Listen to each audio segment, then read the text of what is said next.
All right, here we go. Mics are hot. Ready, camera one. Take one. We are rolling. Ready in 3, 2. This Soonerscoop.com video is streaming in crystal clear 4K resolution on YouTube thanks to Enjoy Vision in Oklahoma City. If you're ready to see the rest of the world just as clearly, get your fresh perspective at Enjoy Vision. Enjoy Vision. This is where Sooner Scoop LASIX.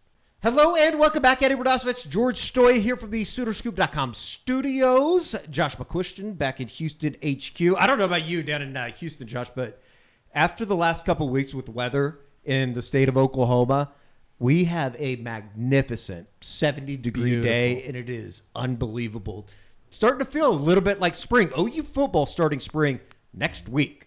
We're here. We've made it to spring ball. Obviously, we're going to hit a bunch of recruiting stuff here in our latest recruiting report, and no better place to start than the updated rankings coming out today on 300 or the On3 300 coming out today. That's tough to say multiple times in a row, but let's just start here. Quarterback position. Obviously, we talked about it a little bit last week. Steve Wiltfong had some reporting, but today, Bo Bentley, the Oklahoma quarterback target, obviously still have Jaden O'Neal in tow. We'll talk about him here in a second, but a big mover, one of the biggest movers in the country is Bo Bentley out of Salina, Texas, going from not ranked to number 45 overall. Josh, just kind of your initial thoughts, and then we'll kind of get into the situation at hand for Oklahoma in 2026 at quarterback. Yeah, guys, this was a move. I'll be honest. I'm surprised that it's gone from that. It's that big of a jump for On3 because this is a guy that's gone from not rated to, number 46 in the country. So that's just a massive leap. But it also says a lot about what you see on tape with this guy. And this is a player, guys, a lot like John Mateer. Didn't play quarterback early in his career. That's not where he played for Salina his sophomore year. They played him at wide receiver. He did some return game. He did a lot of different stuff, kind of showing off all that athletic ability that we now see him use at quarterback in his junior season. But again, I think it says a lot about what they see from him athletically, the potential. And guys, I don't know if everybody's read the story, but On3 did a story where they talked about the biggest movers. And obviously Bo Bentley fell into that conversation. And our guy, Cody Belair, was like, this guy could be, if not one of, maybe the best quarterback in the country by the time this is all said and done. Now, I don't know if that's really going to happen. I think that's probably unlikely because there's some really good ones in this class. But at the same time, it tells you how highly they evaluate this guy. This isn't like, oh, this is kind of his cap.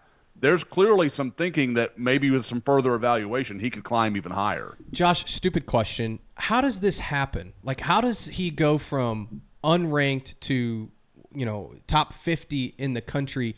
And especially considering I don't know. It feels like nothing's happened since the end of his season this last year.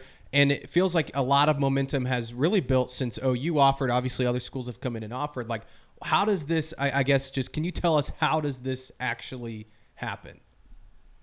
Well, sometimes it is like tape is late getting out or things like that, but that's not really the case here with Bo Bentley.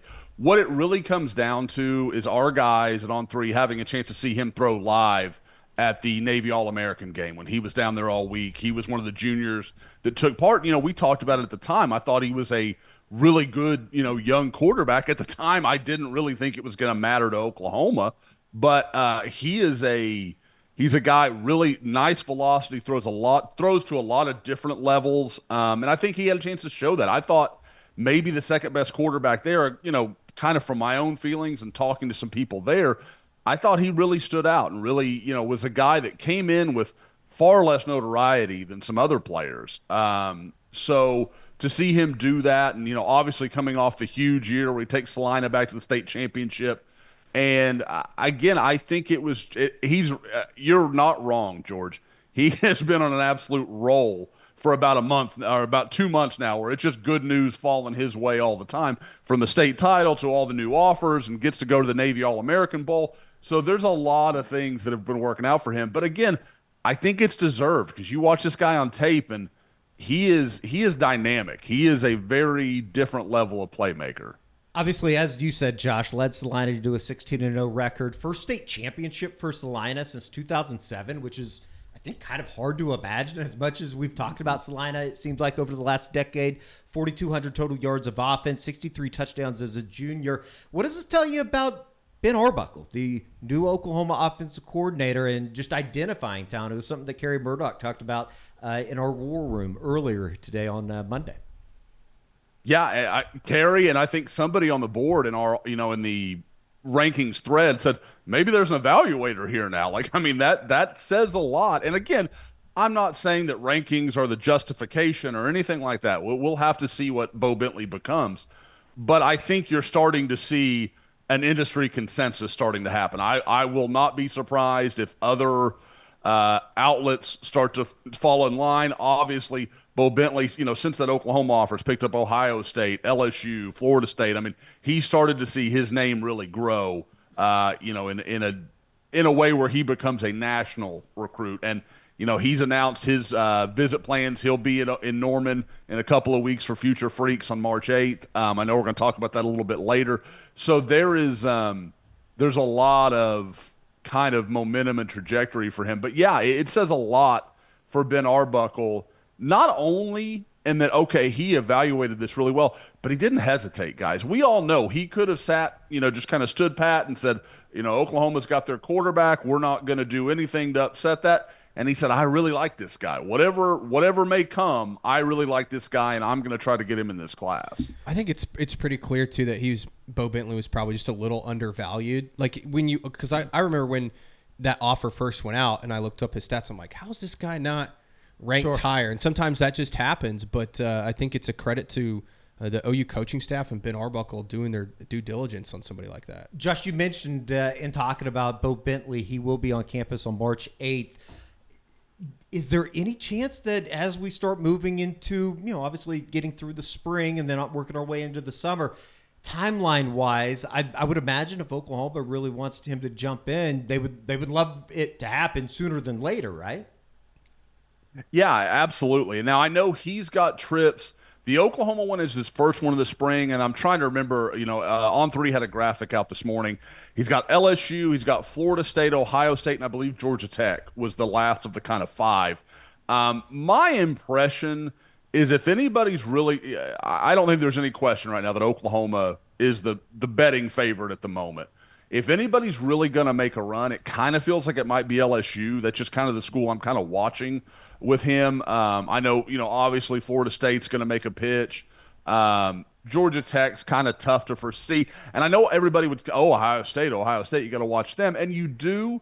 But my impression has been in talking to some people that maybe he's going to stay a little closer to home than that. So, obviously he could go up there and have a great visit and everything changes. But based on what I know now, I think LSU is kind of the danger school that you want to keep an eye on there if you're Oklahoma. Josh, is there any update on just what Bo and his camp feel with the Jaden O'Neal situation? And I don't know what this means for Jaden.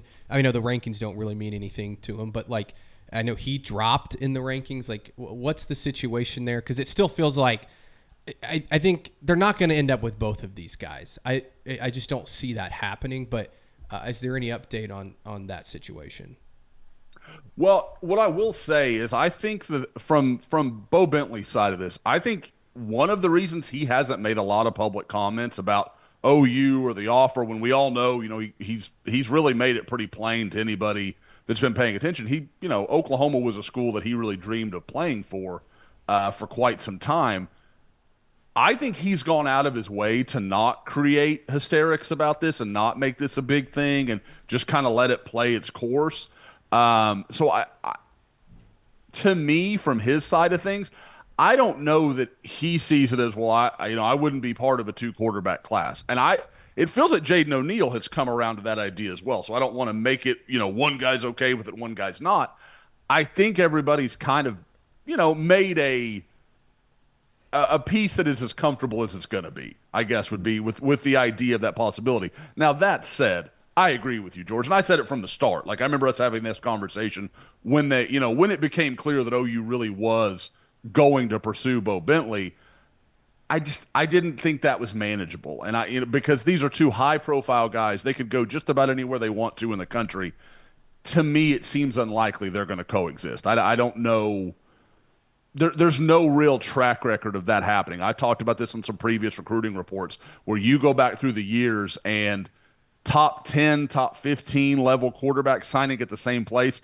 It's very rare, and usually there are circumstances that, like something changed late, something, pivoted to make that a possibility. So, again, I think it's going to be one or the other by the time this all finishes. So we'll see what comes. But I do, Jaden O'Neal continues to say the right things. Bo Bentley, I still like where Oklahoma is there. So eventually something is going to give. As Josh mentioned, it's going to be a busy month for Bo Bentley. March 8th in Norman, March 15th in Baton Rouge, March 19th headed to Columbus to see the defending national champion, Ohio State Buckeyes. March 22nd headed down to Florida State and Tallahassee, and then closing out the month in Atlanta with Georgia Tech on March 29th. We talked about, obviously, Bo Bentley, his rise in the rankings. There was a drop in the rankings for the current Oklahoma quarterback commit, Jaden O'Neal. He drops from 201, he drops to, I had it written down, now I don't have it anymore. 285. Because I'm an idiot. Mm-hmm. 285. Thank you, Josh. What'd you make of it? It's a pretty drastic drop. I'm really surprised, guys. And it's not that I didn't think okay, maybe some movement and it wasn't really about Jaden's been poor, because I know a lot of people were really pleased with him at the Navy All-American Combine in San Antonio early last month. And then again, he was at Battle Miami. And from what I understood, had kind of a shaky day one, but on day two was so good that it balanced it out. And I think he ended up a top 10 performer for most people, including our guys at On3. So I'm a little surprised to see this move this strong. Now, if you'd have told me he dropped 20 spots because, they found because of guys like Bo Bentley moving up, okay, I can get there with that. That's a pretty reasonable thing that happens at this time of year when a lot of new names are still emerging. But for him to make this big of a drop, I don't know. It really does surprise me. I haven't spoken to anybody to have the answers as to why that happened. Jaden's a big pocket passer, great arm, beautiful touch on some of his vertical throws. There are questions that I have, sometimes about just the development, not even development, that sounds wrong, just kind of where he is right now with processing and some of that sort of stuff, because a lot of times Narbonne was just playing teams that they were far, far better than. And I thought Jaden threw some beautiful throws, but I don't know how much he was having to progress and do those things. I don't know that that's a huge deal at this point. I mean, there's a lot of guys that are just on better teams than everybody else. But again, I don't have a definitive answer on what caused this drop. And frankly, it does surprise me. And that's not where I would have Jaden O'Neal, I guess, is the easiest way to say it. Is there any possibility, and maybe this is super unfair if it were to be the case, was he hurt by not having a whole lot of junior tape and the weirdness that surrounded Narbonne this season? That could be the case. But again, our guys have had a chance to see him twice in the last month. And then you add in that he did come back, played in the playoffs. Narbonne just ran through that LA Open division to win a CIF title in California. So I mean, it's possible, but yeah. That doesn't add up to me based on those guys are informed. They know what's going on out there. They know what happened.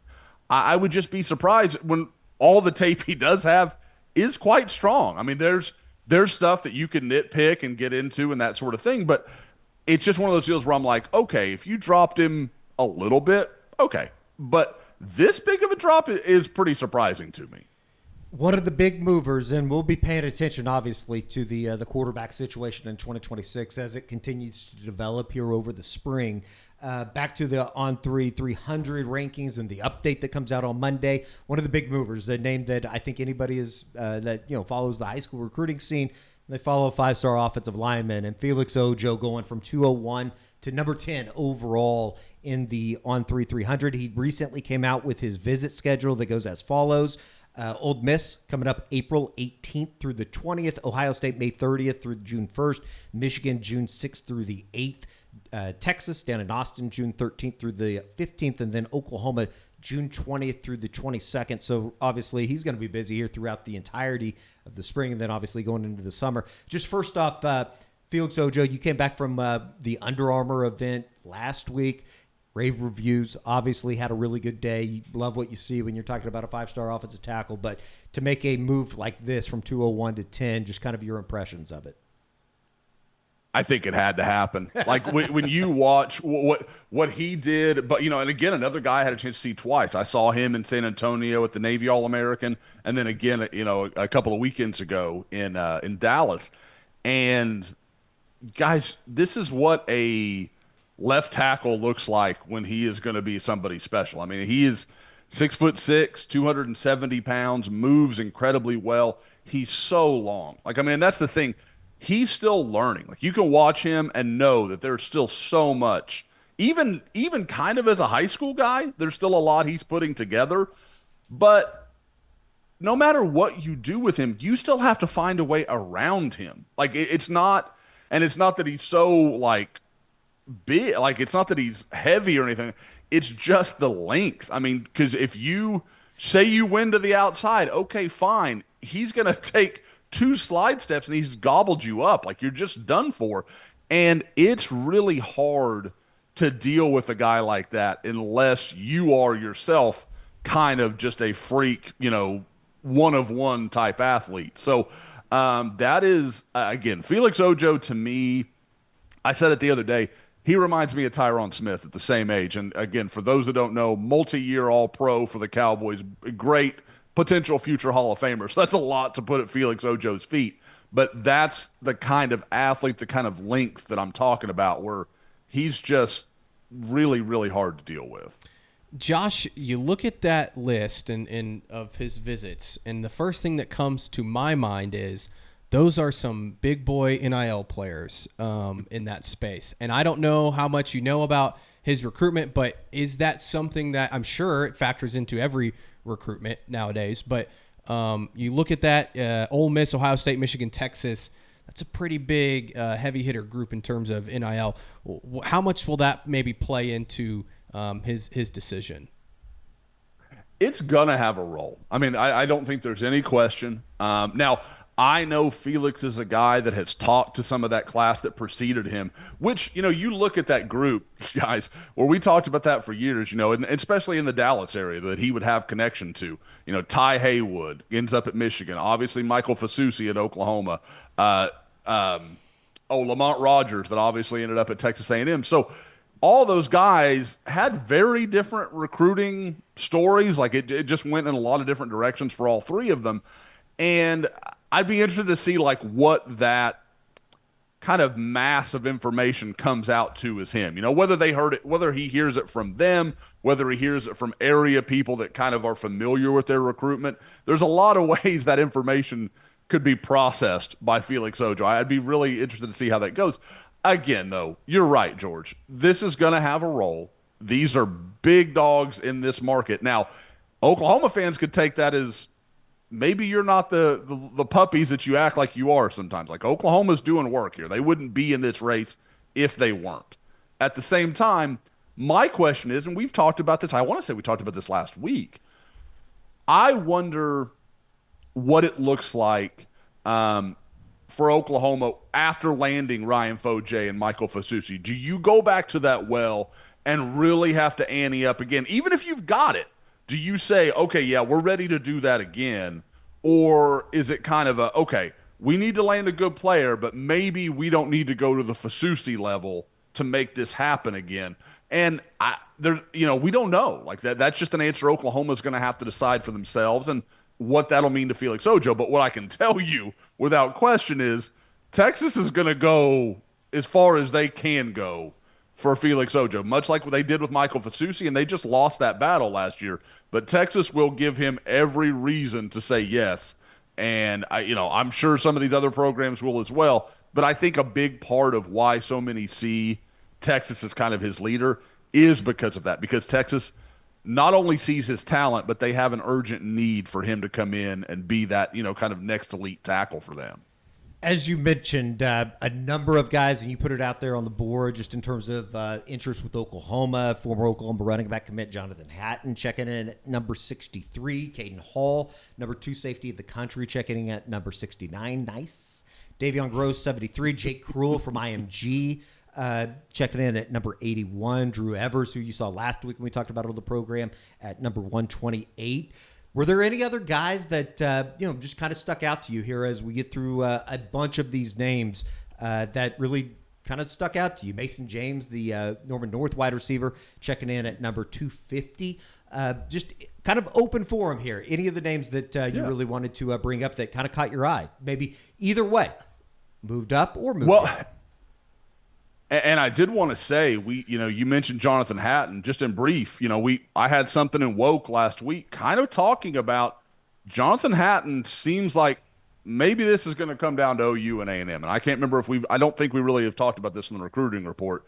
Alabama is still considered a contender. Ohio State, he may take an official visit. But just talking to people close to that, I really think that's going to come down to OU and A&M. And OU is going to get his final official visit right before he decides. So I think that is as good a news as Oklahoma could hope for in that recruitment. I think they are again, A&M's an uphill battle, but I think they're doing well there. A couple of guys I would single out. Obviously, Davion Gross. That, again, kind of feels like an Oklahoma A&M thing. We'll have to kind of watch that and see where that goes. I would also talk about 2 receivers. Jaden Warren at 177, a guy that really, this time last year, people were not talking about Jaden Warren, but he had a huge year for kind of an emerging program in the Houston area at Iowa Colony, and just blew up. Was supposed to be on Oklahoma's one of their junior days in January. Didn't end up being able to make it because of his parents, so he let Oklahoma know. Emmett Jones was like, okay, I'm going to come down and I'll come to you, and they did an in-home visit the night before that junior day, or 2 nights before that junior day. So they've made him a priority. This is a guy they really like. And the other would be Aljor Miles, a guy that moved up to 211, really was outstanding, like we talked about at Under Armour last weekend. And again, I think with him, as long as he feels like Emmett Jones and Brent Venables and that coaching staff are going to be there, I think Oklahoma is going to be really, really tough to beat in his recruitment. But you can tell, and we had some of it in the scoop on Friday. There are schools working him hard, telling him Oklahoma's not going to be there, and so Oklahoma's got to fight against that, and that's what we've known was going to come. But you can tell the Wolves are starting to show up, like they are trying to shake these kids' confidence in where Oklahoma's going to be a year from now. Very good. We want to talk about the March 8th Future Freaks weekend. A number of guys, that list continues to seemingly grow, as it probably would become obvious that that's the case. Let us tell you about our good friends over at William & Lauren. As the official custom clothier of OU football, William & Lauren outfits your favorite OU players in custom suits that boost their confidence off the field to match their confidence on the field. Their perfectly tailored clothing ensures every Sooner stands out in comfort and style at prices that make luxury accessible. Visit William & Lauren in Oklahoma City or online at williamandlauren.com. That is williamandlauren.com. Dress like a champion and make your style as legendary as Oklahoma football. You're fitting with William & Lauren coming up in the, I believe, next month in the near future. End of the month of March. Super excited to get out there and, get tailored up and everything. Dropped a few pounds so I can look good on my wedding day. That's debatable. They'll be put back on by then, I would imagine. We'll see. Hopefully not. I'm more worried about going in and I've, lost some weight and getting, tailored. Mm-hmm. And then a couple of weeks before, I got my bachelor party, all that. I'm going to put some weight back on and then not fit. Interesting. You would think with most bachelor parties that Josh and I have attended, there's usually a lot of blow and you don't eat. So there you go. All right. Thank you to William & Lauren. We appreciate it being with us all season. No, just kidding. Or maybe not. Let's get into the March 8th Future Freaks, Josh. Obviously, a number of names starting to fill out. Obviously, you're going to be attending. It seems like that's kind of that big next recruiting weekend, right? Coming out of the junior day a couple weeks ago. Yeah, Oklahoma's had kind of February to get everything in line. And I think they've really, like I've said in a couple stories, I think they've done a really good job kind of consolidating. Like, okay, these are like streamlining focus, and these are the guys we're going to really move forward with. These are the guys maybe we offered, but they're going to be kind of secondary for us. So I think they've done a good job using February as a time to kind of just make it clear where they are, who they're focusing on, what the plan is moving forward. And I think in March 8th, you can kind of see a lot of that. Like we talked about, Bo Bentley's going to be there. One of their new offers, Craig Dandridge, the big wide receiver from Georgia, is going to be there.